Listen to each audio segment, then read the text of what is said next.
Hello नमस्कार, कैसे हैं आप सभी लोग। आशा करता हूँ बहुत अच्छे होंगे। और आज की इस वीडियो में मैं आप लोगों के लिए जो पॉलिटी है, इंडियन पॉलिटी, उससे संबंधित क्वेश्चन लेकर के आया हूँ। और ये जो इंडियन पॉलिटी है, आपको इसमें कम से कम आज की इस वीडियो में 100 प्लस प्रश्न मिलेंगे।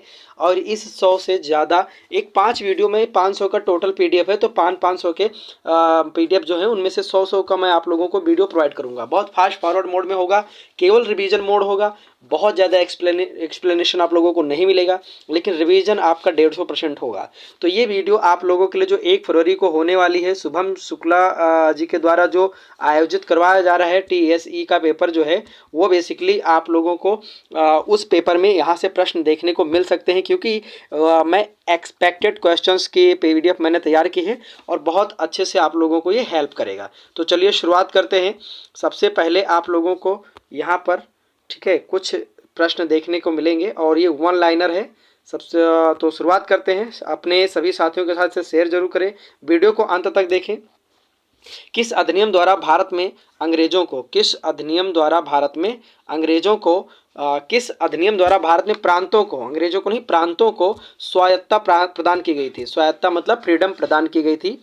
तो ये जो अधिनियम था वो भारत सरकार अधिनियम 1935 था। ये सबसे बड़ा अधिनियम था, अंग्रेजी ब्रिटिश सरकार का सबसे बड़ा अधिनियम था ये। इसमें बहुत सारे प्रावधान किए गए थे। तो उनमें से एक प्रावधान ये भी था कि जो केंद्रीय विधान परिषद है, ठीक है, या जो आपका एक तरह से, अब एक्सप्लेन करूंगा तो बहुत लंबा हो जाएगा, बस इतना जान लीजिए कि केंद्रीय विधान परिषद से इसे अलग कर दिया गया था। ठीक, आगे बढ़ते हैं। अगला है आप लोगों का कि भारत सरकार अधिनियम, ये तो हो गया। शासन की एकात्मक पद्धति का लाभ क्या है? शासन की एकात्मक पद्धति का लाभ क्या है? दृढ़ राज्य होते हैं उससे।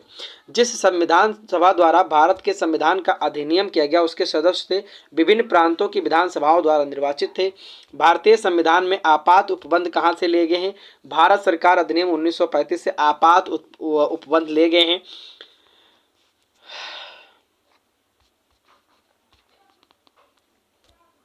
तो शुरुआत करते हैं आज के इस क्लास की। पहला प्रश्न है आप लोगों के सामने, किस अधिनियम द्वारा भारत में प्रांतों को स्वायत्ता प्रदान की गई थी? स्वायत्ता मतलब होता है फ्रीडम, ठीक है, आज़ादी। तो किस अधिनियम द्वारा प्रदान की गई थी? तो ये अधिनियम है 1935 का भारत सरकार अधिनियम। बात करते हैं अगले प्रश्न की।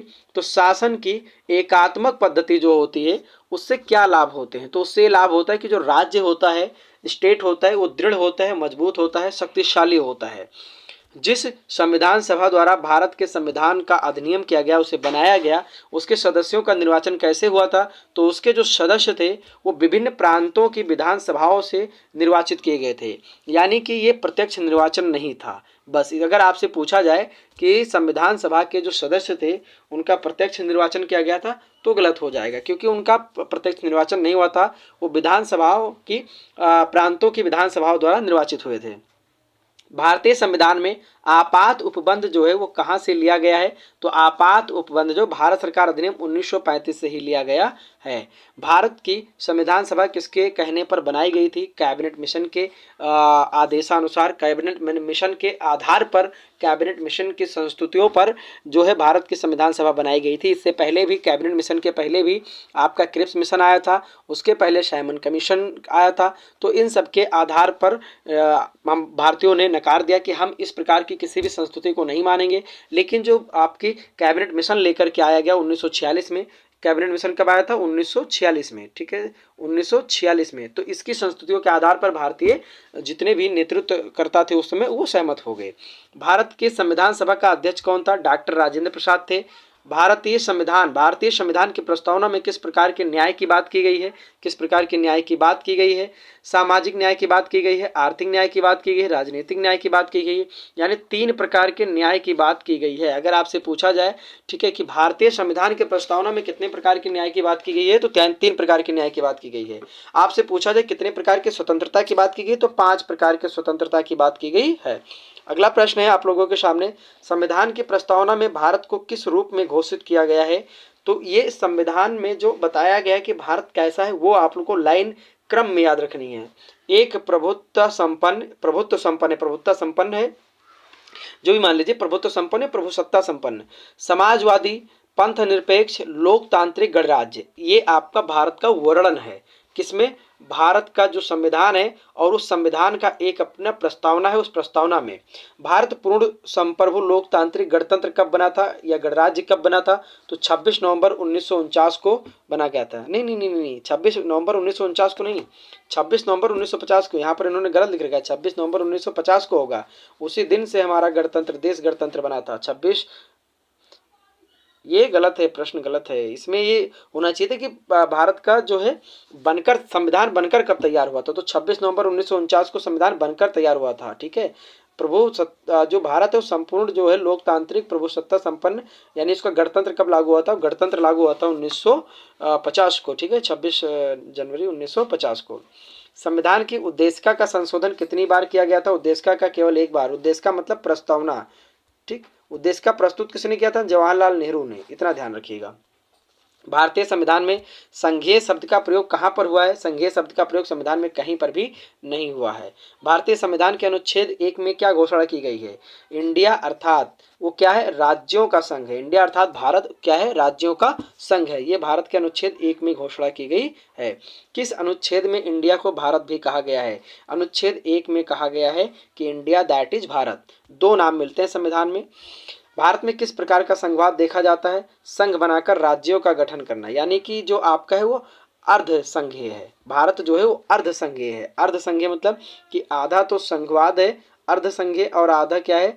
आधा है आपका राज्यों का इस पे, ठीक है, प्रभुत्व है। इस प्रकार से अर्ध संघीय ढांचा है भारत का, जो संवैधानिक ढांचा है अर्ध संघीय ढांचा है। भारतीय संविधान कब लागू हुआ था? 26 जनवरी 1950 को। भारतीय संविधान की रचना के समय संविधान सभा के संवैधानिक सलाहकार कौन थे? तो संवैधानिक सलाहकार थे बी.एन. राव। बी.एन. राव, ठीक, बी.एन. राव थे संवैधानिक सलाहकार। सरकार की किस प्रणाली में द्विसदनीय पद्धति एक अनिवार्य लक्षण है? संघीय प्रणाली में द्विसदनीय जो पद्धति है वो अनिवार्य लक्षण है। भारत एक कैसा देश है? भारत एक लोकतंत्र है। लोकतंत्र में भी अगर आपसे पूछा जाए कैसा लोकतंत्र है, तो भारत जो है वो आपका लोकतंत्र है। कैसा लोकतंत्र है?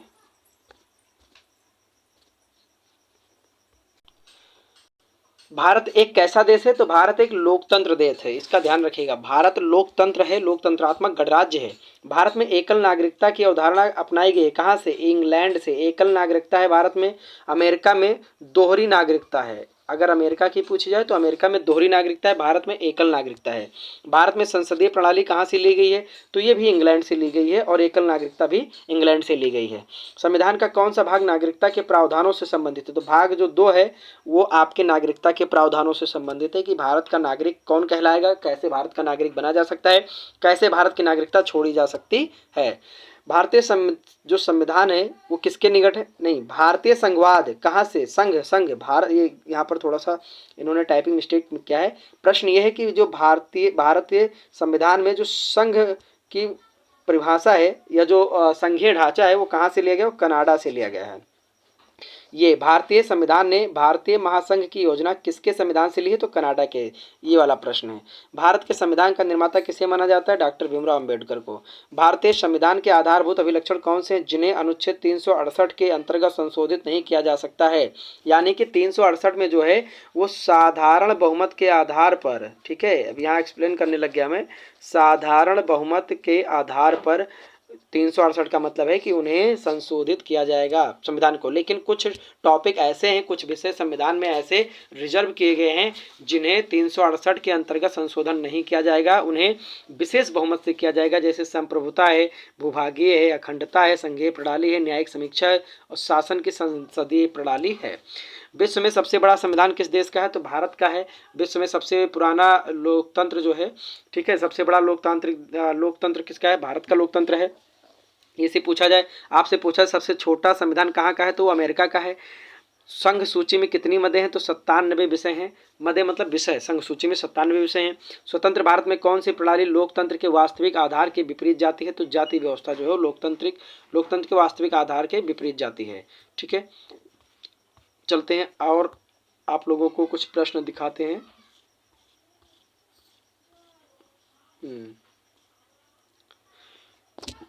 28वां प्रश्न, किस प्रकार की सरकार निष्पक्ष तथा स्वतंत्र चुनावों पर आधारित होती है जिसमें तत्कालीन सत्ताधारियों के हारने का निष्पक्ष उचित अवसर हो। तो लोकतांत्रिक प्रकार की जो सरकारें होती हैं उसमें निष्पक्ष और स्वतंत्र चुनाव के आधार पर सरकारों का चुनाव किया जाता है, सरकार का चुनाव किया जाता है। भारतीय संविधान में मूलभूत अधिकार किस संविधान से लिए गए? तो मौलिक अधिकार या मूलभूत अधिकार अमेरिकी संविधान से लिए गए हैं। और अमेरिकी संविधान ने कहाँ से लिए हैं? तो वो जो आपका संयुक्त राष्ट्र है उसके मानवाधिकार चार्टर से लिए हैं, चार्टर से लिए हैं। प्रारंभ में कितने मौलिक अधिकार दिए गए थे? 7। उसे हटा दिया गया। 7वें को क्या किया गया है? निर्गत कर दिया गया, निरसित कर दिया गया, संविधान से निरसित कर दिया गया है। ठीक है, वो कौन सा था? वो था आपका संपत्ति का अधिकार। स्वतंत्रता का जो अधिकार है भारतीय संविधान के किस अनुच्छेद में वर्णित है? तो 19 से लेकर के 22 तक स्वतंत्रता के अधिकारों का वर्णन किया गया है। एक रिट किसके द्वारा जारी की जाती है? कोई भी उच्च न्यायालय हो या आपका सुप्रीम कोर्ट हो। सुप्रीम कोर्ट जो है वो 5 प्रकार के रिटों को जारी करता है। ठीक है, 5 प्रकार की रिटों को जारी करता है। हाई कोर्ट भी 5 प्रकार के रिटों का जारी करता है।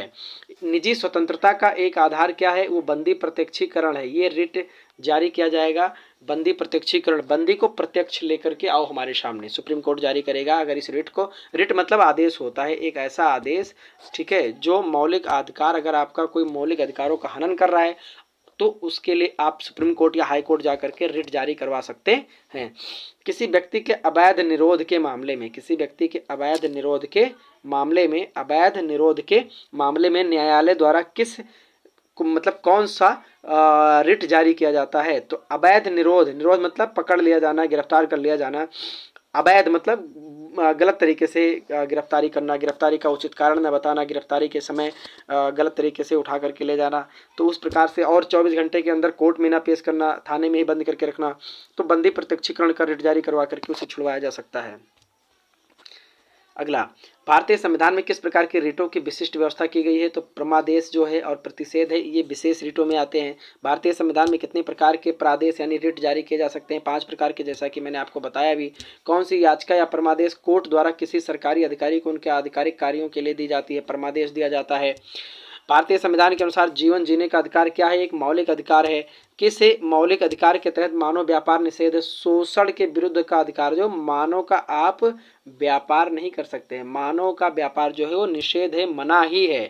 ठीक है, किसी संविधान संशोधन अधिनियम द्वारा संपत्ति का अधिकार, मूल अधिकार नहीं रहा। 44वें संविधान संशोधन द्वारा, संविधान संशोधन द्वारा जो संपत्ति का अधिकार है उसे हटा दिया गया। भारतीय संविधान के अनुसार संपत्ति का अधिकार अब क्या है? विधि का अधिकार है, यानी एक कानूनी अधिकार है। अगर आपके पास संपत्ति है तो वो आपकी कानूनी अधिकार है, आपका वो मौलिक अधिकार अब नहीं रहा। वह कौन सा अधिकार है जिसे डॉक्टर भीमराव अम्बेडकर के अनुसार संविधान का दिल कहा जाता है, संविधान की आत्मा कही जाती है? ठीक, दोनों बातें हो सकती है। संवैधानिक उपचारों का अधिकार, अनुच्छेद 32। डॉक्टर अंबेडकर के अनुसार कौन सा अनुच्छेद भारतीय संविधान का सबसे महत्वपूर्ण अनुच्छेद है जिसे उन्होंने संविधान की आत्मा कहा था? तो वो अनुच्छेद 32 था। ठीक है, अनुच्छेद 32 जिसे संवैधानिक उपचारों का अधिकार कहते हैं। किस मूल अधिकार भारतीय संविधान के किस भाग में है? तो भाग 3 में है। भारत के संविधान के किस अनुच्छेद के अंतर्गत सशस्त्र बलों के सदस्यों के मौलिक अधिकारों को विशेष रूप से कम किया जा सकता है, प्रतिबंधित किया जा सकता है? अनुच्छेद 33 के अनुसार। भारतीय संविधान में अल्पसंख्यकों को मान्यता किस आधार पर दी गई है? धर्म के आधार पर। संवैधानिक संविधान में मौलिक कर्तव्य किस संशोधन द्वारा जोड़े गए थे? तो मौलिक कर्तव्य 42वें संशोधन द्वारा जोड़े गए थे। शुरुआत में 10 जोड़े गए थे, बाद में एक और जोड़ा गया। मौलिक कर्तव्य कहाँ से लिए गए? तो USSR यानी रसिया से लिए गए थे। वर्तमान में अभी रसिया है, पहले USSR था। कई देशों का यह समूह था। संविधान का कौन सा अनुच्छेद मौलिक कर्तव्यों से संबंधित है? तो अनुच्छेद 51 जो है वो मौलिक कर्तव्यों से संबंधित है। 11 हमारे मूल कर्तव्य हैं।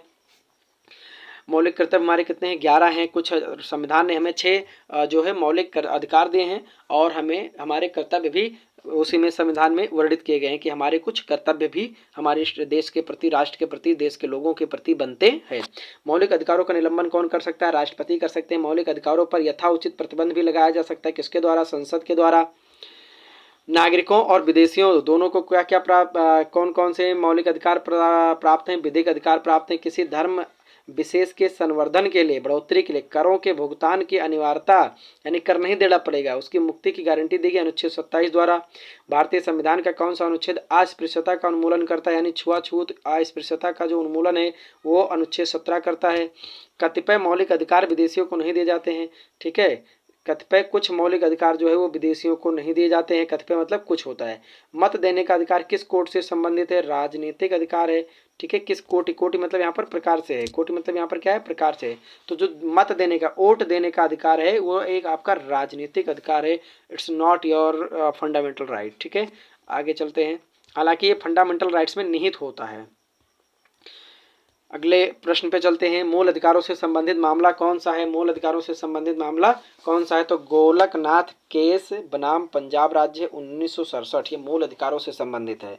भारत के संविधान में शामिल राज्य के नीति निर्देशक तत्व, राज्य के, जिसे आप डीपीएसपी कहते हैं, DPSP, directive principles of the state policy. ठीक है, तो इसमें क्या है कि सिद्धांतों की अवधारणा किसके संविधान से ली गई? सीधा सा कहा जा रहा है डीपीएसपी कहाँ से लिया गया है, यानी राज्य के नीति निर्देशक तत्व तो कहाँ से लिए गए? तो आयरलैंड से लिए गए हैं।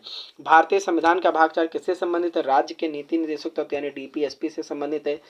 ठीक, डीपीएसपी से संबंधित है। भारत के संविधान में निर्देशक सिद्धांतों के शामिल किए जाने का मुख्य उद्देश्य क्या है? सामाजिक आर्थिक लोकतंत्र स्थापित करने के लिए संविधान में डीपीएसपी को स्थापित किया गया। संविधान निर्माताओं के द्वारा किसे विशेष बहुमत द्वारा संशोधित किया जा सकता है? राज्य के नीति निर्देशक तत्व को विशेष बहुमत द्वारा संशोधित किया जा सकता है। अगर आपसे पूछा जाए कि जो डीपीएसपी है क्या वो लागू करवाया जा सकता है, तो वो लागू नहीं करवाया जा सकता है। ठीक है, भारतीय संविधान का कौन सा अनुच्छेद ये निर्धारित करता है कि राजकीय नीति के निर्देशक सिद्धांत किसी न्यायालय द्वारा लागू नहीं करवाए जा सकते? ये आपका अनुच्छेद 37 कहता है कि जो आपके डीपीएसपी हैं वो किसी भी कोर्ट द्वारा लागू नहीं करवाए जा सकते। ये सरकार की इच्छा पर निर्भर करता है। सरकार चाहेगी तो आप लोगों को उपलब्ध करवाएगी, सरकार चाहेगी तो आपका वेलफेयर करेगी, सरकार के पास बजट होगा तो आपका वेलफेयर करेगी। आप कोर्ट से कहकर ये नहीं, कोर्ट से आप अपना आदेश नहीं जारी करवा सकते कि हमारे यहाँ स्कूल बनना चाहिए, हमारे लिए वजीफा आनी चाहिए, हमारे लिए स्कूलों में खाना आना चाहिए, हमारे लिए बैग और ड्रेस सरकार को देना चाहिए। ये सब सरकार की बजट और इच्छा पर निर्भर करता है। हमारे संविधान में निर्देशक सिद्धांत कानूनी अदालतों द्वारा अपरिवर्तनीय है। अपरिवर्तनीय मतलब उन्हें सरकार के द्वारा लागू नहीं करवाया जा सकता है। 100 प्रश्न पूरा करने करते लगता है 20 मिनट पूरा हो जाएगा। ठीक है, राज्य नीति के निर्देशक सिद्धांत में से कौन सा गांधीवादी दर्शन पर आधारित है? ग्राम पंचायतों का आयोजन जो है वो गांधी जी के दर्शन पर आधारित है। किसमें? डीपीएसपी में। डीपीएसपी बहुत इंपॉर्टेंट है। ये आपका जो मूल अधिकार है वो बहुत ज़्यादा इंपॉर्टेंट है। नागरिकता बहुत ज़्यादा इंपॉर्टेंट है। ठीक है, तो ये जो 3-4 शुरुआत के भाग हैं ये बहुत ज़्यादा महत्वपूर्ण है किसी भी परीक्षा के संदर्भ में, किसी भी परीक्षा के संदर्भ में। संविधान के किस संशोधन ने मौलिक अधिकारों की अपेक्षा राज्य के नीति निर्देशक सिद्धांतों को अधिक महत्वपूर्ण बना दिया है? तो ये 42वें संविधान संशोधन ने मौलिक अधिकारों की अपेक्षा जो है डीपीएसपी को ज़्यादा महत्वपूर्ण बना दिया है। भारत के संविधान का कौन सा अनुच्छेद भारत को कल्याणकारी राज्य घोषित करने से संबंधित है? वो अनुच्छेद 39। अनुच्छेद 39 कहता है कि भारत को कल्याणकारी राज्य बनाए जाने का प्रयास करा जाएगा।